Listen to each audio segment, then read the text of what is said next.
It's Monday, August 6th, and I'm your host, Paula Hersey. On today's show, we talk to Wendy Northcross from the Cape Cod Chamber, travel out to the Field of Dreams in West Barnstable, and get a lesson in water filtration. Let's start with some news you can use. Officials broke ground last Thursday on the rehabilitation of the Judy Walden Scarified Field in honor of the former long-serving Cape League president. Improvements will include the excavation of the entire playing field, the installation of a new drainage and irrigation system, and more. The work will be done thanks to a $700,000 grant provided by the Barnstable Town Council and the Community Preservation Committee.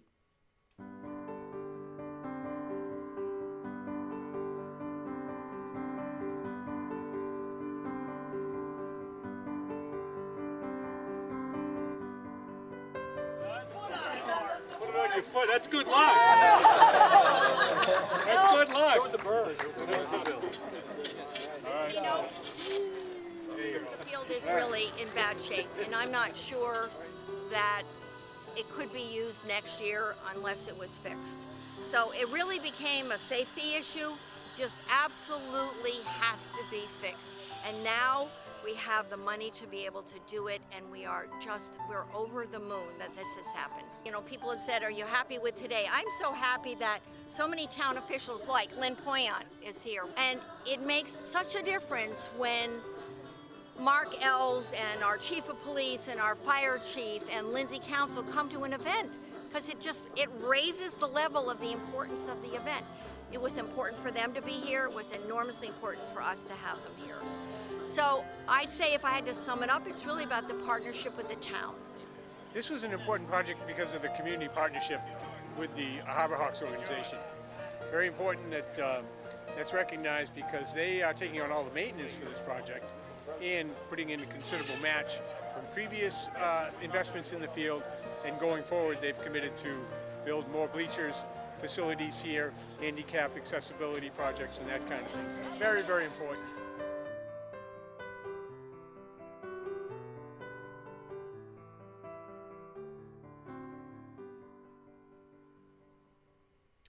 Governor Charlie Baker returned the legislature's bill to regulate short-term rentals last Wednesday, waiting until the day after the House and Senate adjourned formal sessions for the year to propose an amendment that would exempt homeowners that rent out their units for fewer than 14 days a year. We spoke with Cape Cod Chamber CEO Wendy Northcross and asked what impact this might have on Cape Cod. With me on the phone today, Wendy Northcross, CEO of the Cape Cod Chamber. Short-term rental tax, what's going on there? You know, this is one of those issues that it has taken years to get to the stage that it's at. Sarah Peak from the Outer Cape has filed bills almost every year for the municipalities like Provincetown, Truro, Wellfleet, places that are heavy with short-term rentals, asking for some kind of parity on a short-term rental tax versus a hotel-motel tax. And some of that's been driven by the towns that just see the need for more revenue and also see the need to level the playing field. So long story short, after years and years and years, the House passed a bill, and then the Senate passed a bill. There was differences in the two. And so they all went in April. This April went to conference committee. We all cheered, and we were very excited. It's a huge accomplishment for everybody working on this, not just the legislators, but the chamber, APCC, other business groups like the Mass Lodging Association and others. In April, the conference committee started chewing on it, and as with any complex issue, it took them a while to get the thing out of conference committee. So that happened on Sunday night, the last Sunday in July. So what was that, like the 29th of July? Yep. They finally released it out of conference committee, which means they figured out the differences on both sides of the aisle, or between the House and the Senate version, sent it to the governor, and there it sat until the 1st of August. So really and truly, what we thought would be a slam dunk, that the short-term rental tax all the issues had been ironed out, went to the governor. He, of course, had 10 days to sign the bill. He actually just sent it back on August 1st, sent it back to the legislature and said, no, I want some tweaks in it. So normally that would not be, the end of the story, except that the official legislative session and the rules of the legislature called for all real activity, all lawmaking activity basically ended the 31st of July. So that's a long way of saying we're not quite sure what the future of the short-term rental tax bill is now. There's something in motion, but it's now in a state of a little bit of uncertainty. Either we reset the clock on the whole lawmaking process, or it can get dramatically changed from what we've been looking at for the last year and a half. And do you have any indication of what those changes were, those tweaks from the governor? Yeah, actually, he had some concern relative to not conflicting with what the bond bill, what the bonds are for the state that have built the convention centers in Boston, Worcester, and Springfield. So he was afraid, and the source of paying back those bonds is the rooms tax. Right. So he wanted to make sure they weren't screwing up those bonds and messing up that payment flow or violating any of the terms of the bonds. He also wanted to create a 14-day window. So say you, Paula, you wanted to rent your house out for 14 days, 2 weeks in a year, and just go on vacation, make a little cash for your vacation, whatever. He wanted to make sure that homeowners could still do that and not have to pay the tax, which is not, it doesn't create that level playing field. But quite honestly, the IRS, if you, Paula, were to rent your house out for 2 weeks, the IRS does not require you to claim that income or pay any taxes on that income. So it sort of matches that, what the governor was looking at. But it's a wrinkle, and it wasn't in the other language, and so that had to go back to the legislature to be adopted or rejected, except they're now out of formal session. So right. They can't do it quite that simply. So we're not sure what will happen. The coming days will tell us more. Right. But it's a timely question that you should ask because it's all in motion right now, and something that we thought would have been done by August 1st is still a moving issue. Right, and the session being ended, they could only call a special session, but at this point in time, they're all gearing up for re-election. That's the key, and that's pretty much why they do that. They go into informal session so they can free up legislators to go back to their districts, do their campaigning, constituent services, and so we shall see. I think there was agreement across the Senate, the legislature, and the governor's office that they want to level the playing field. They want the hotels to succeed and thrive against a very robust online market. They want the cities and towns to be able to get some revenue. And for the Cape, there was the added issue of we had a wastewater trust creation in that bill, which was going to also help Cape Codders pay for wastewater, because the tax man cometh on that bill. The tax bill is going to come to every single Cape Codder to help pay for wastewater, and it's a massive bill. And we figure it's probably $18,000 today if we were asked to pay for it today through a court order. Each man, woman, and child on Cape Cod would have to pay $18,000 today. Right. So I don't know about you, but I don't have $18,000, times two in my household to be paying for wastewater today. So that's the thing we've been trying to work on. How do we stay out of court? How do we pay for wastewater? How do we do the right thing for Cape Cod and for Cape Codders? So that's why it's a complex enough bill that it's taken the time. Right. Well, we'll just have to wait and see, which is such a strange thing to say in August of, It something is. That's been in the works for over 10 years. So how about anything else at the Chamber? What's up for the fourth quarter? Well, talking about water, of course, we have our Blue Economy Initiative, and we're looking at some really cool things. We've just finished a very extensive survey of students in 40, I think we surveyed 27 different schools and their students about how they decide what career they want to pursue, when they're out of school, and how do they, what are the influences? And So we're wrapping up that survey, be releasing the results soon. The early news is the parents help decide. Right. The parents are the influencers. But then in January, we're going to host something we're calling Waterworks, and that is designed for high school students to get some real hands-on information and experiences with the blue economy, whether it's marine research or maritime construction or, wastewater solutions development. So kind of a cool thing that we're doing with multiple school districts, including Plymouth and the islands. And so we'll be telling you more about that later on. Fantastic. Well, thanks for the update, Wendy. We'll sit and wait for the the short-term rental tax once again, and we'll look forward to that blue economy. Waterworks. I like the name. Yeah, I think it's fun. So stay tuned for more information on both counts, right? Excellent. Thank you so much. Thanks, Paula. Take care.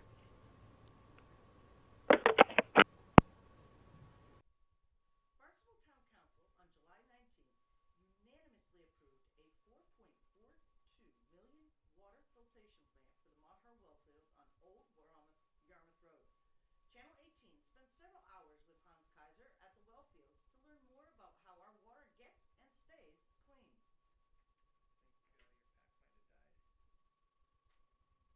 We're here at the Mahar well field with Hans Kaiser, who is the Hyannis Water Supervisor.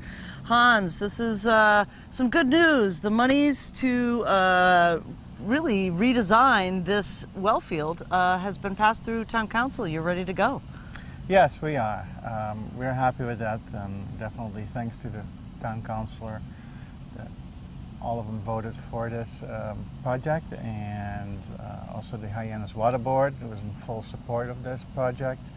And what we're designing here and going to build is a filtration plant, which is actually in addition to the existing facilities, because we're planning to, with this facility, to take out the iron and manganese out of the water. We're planning to take the 1.4 dioxin contaminant out of the water and the PFAS type of contaminants. So there's a lot that this new facility needs to do.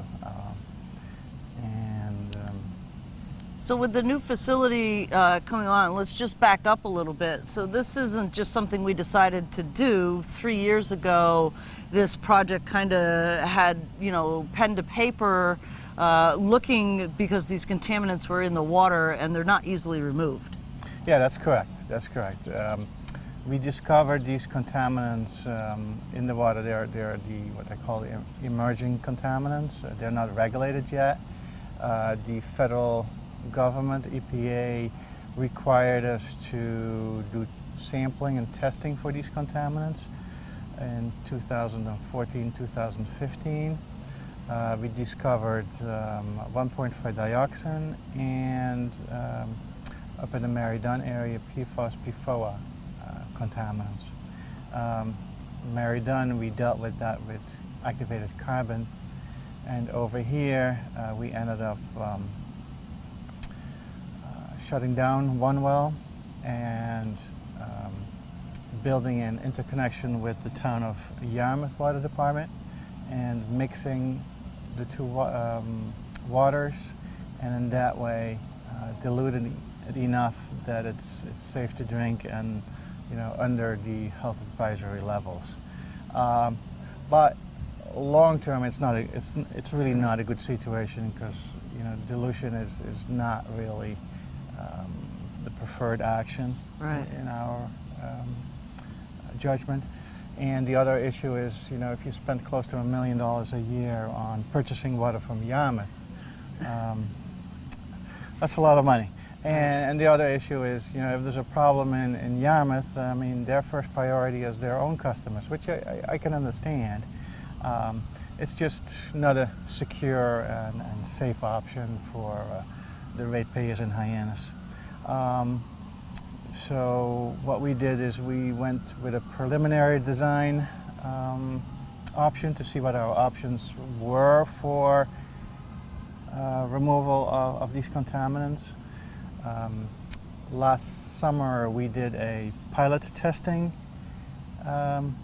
sequence where we had some trailers out right in front here that actually had the testing equipment that mimicked what the final equipment would be and would do, and to make sure that our water actually gets run to this testing equipment and then just make sure that it actually works. And that was fairly successful and also eye-opening, because we were originally planning to do the cabin filtration units first and then later on take care of the UV. But come to find out, during this pilot testing, we couldn't do that. We had to do everything at the same time. So that's where we're doing, that's where we're planning to move forward with. Right. And right now the design is about at the 50% stage. So we're moving right ahead. Right. So let's talk a little bit about the design stage. You know, I'm a science geek here, and what I understand from you is that your staff and your engineers are really involved in this process, because eventually they're going to have to manage it and or repair it once it's done. So give us a little indication of how you worked with the design company and how important that is. We basically give them a general outline of what we need and why. They put something on paper as an initial design, and then we get together with operations, in this case the Suez operators. We have a whole bunch of DPW personnel involved, and the engineers. We hash out all the operational issues. Startup, if something breaks down, how do you fix it? Do we have enough valves, enough piping in place to bypass things, to blow off like wastewater, etc. It's quite an intense process. So this particular site here eventually is, this back open site here is where this is going to go.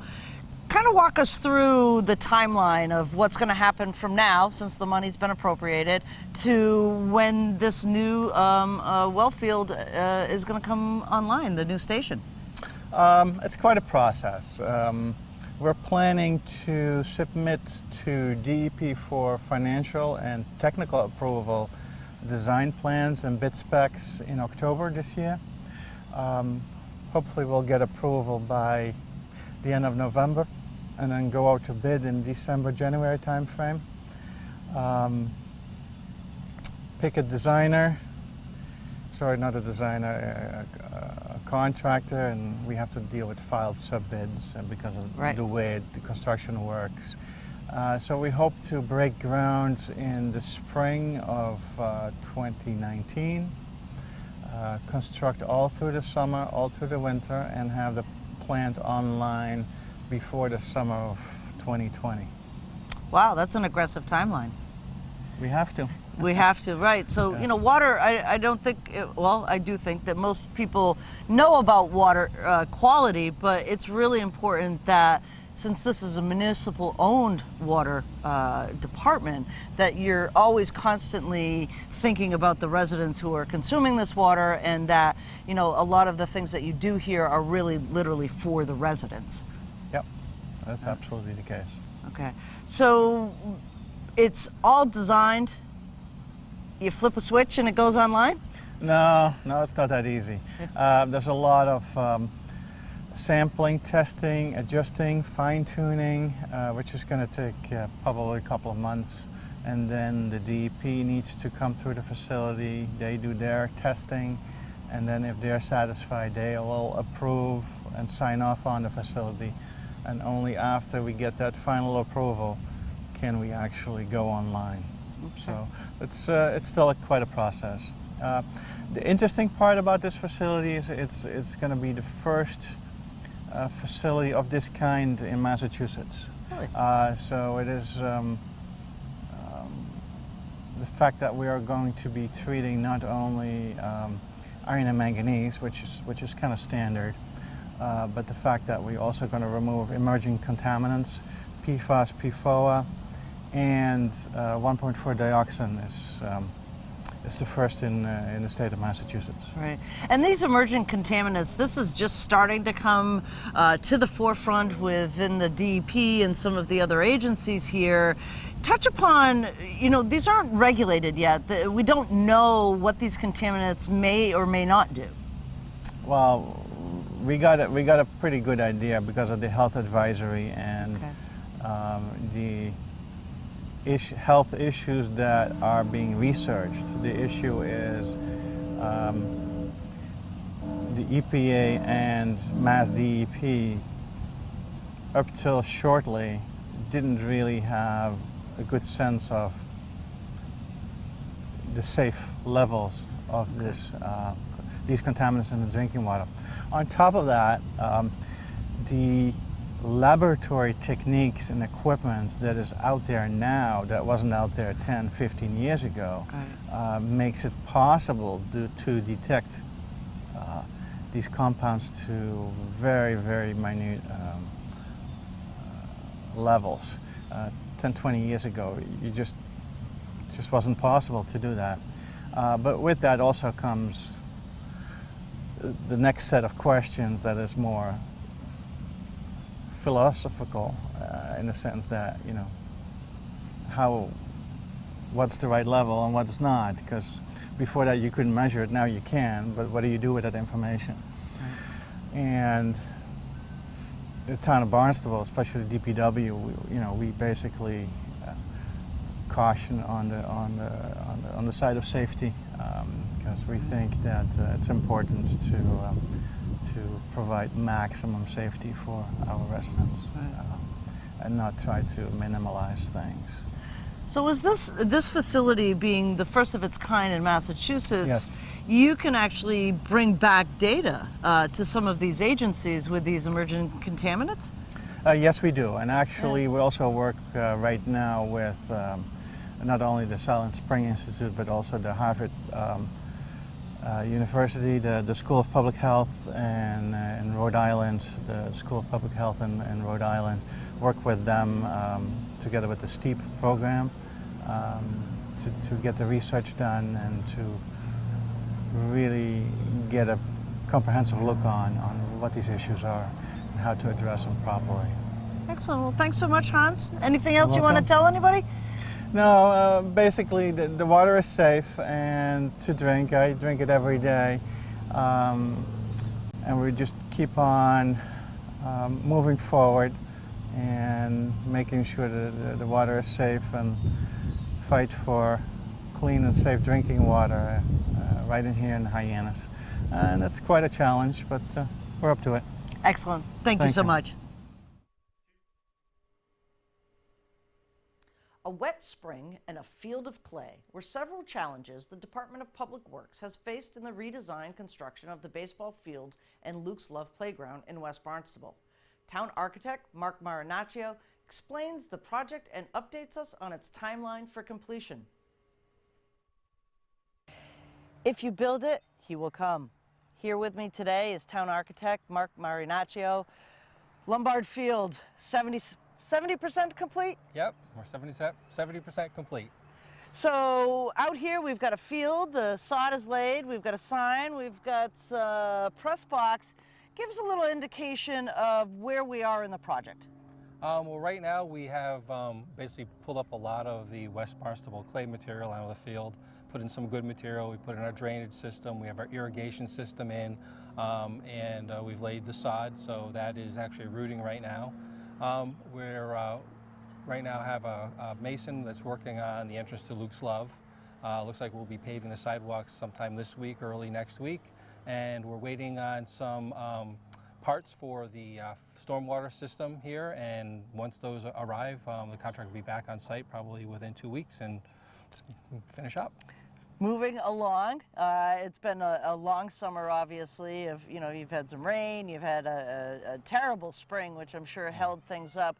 Give us an indication of what some of the challenges are at this field and getting this up to the world-class facility that it's going to be. Yeah, well, one of the big challenges was relocating Luke's Love, because as you know, it's a memorial as well as a very popular playground. So there was some sensitivity in relocating that. working with the contractors with the soil materials here. We ended up starting in September, so by the time they were ready to pave, it was early spring when it was very wet here. So we really needed to wait for the site to dry out before we could really put the road base in and then move forward with the paving. Right. And you mentioned Barnstable clay. Give me an indication of what it's like to work with a surface like that. Well, I was here every spring when I would come out to the site. I was, Luke's Love was here. I would see a mother and a couple mothers and their children stuck in the mud out here. That's how bad it was. It's when we put the foundation underneath the old Selectmen's building, the mud here was almost like a grease. That's how slippery it is and how bad it is. So we've mitigated that issue, and hopefully it'll be dry here and we'll have a very popular site. Right, so there's a full drainage system in here now, so Yes. hopefully that's going to, pull away all the water. Yep. Excellent.